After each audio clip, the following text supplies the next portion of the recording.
فراد جون تو این دستشویات دست من بود کم کم روزی 600,000 تا پول در می آوردن. نیا کن معرکه است. چرا اینقدر آدمو معذب میکنین؟ گرفتن. مگه چقدر خوردین 30 بار تا الان اومدین دستشویی؟ پرویز تو یه دقیقه 2 بار اومدی.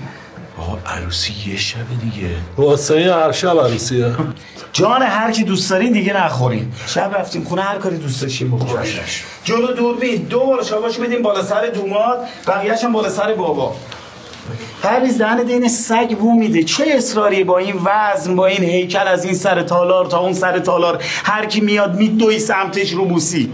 تو نبودی نمیشناسنت، منو میشناسن، توقع دارم فامیلن.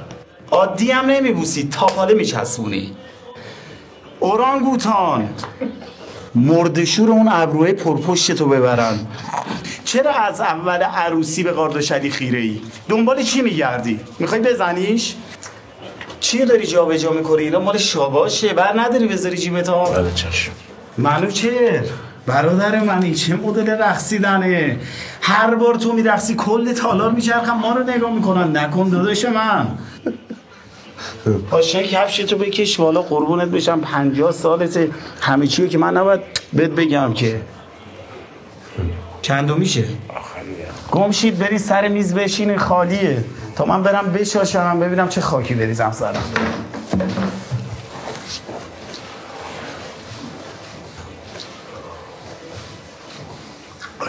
نوشیدم. بیا بس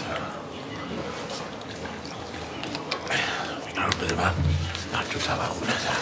من رفتم با گروه موسیقی مواظب بشم.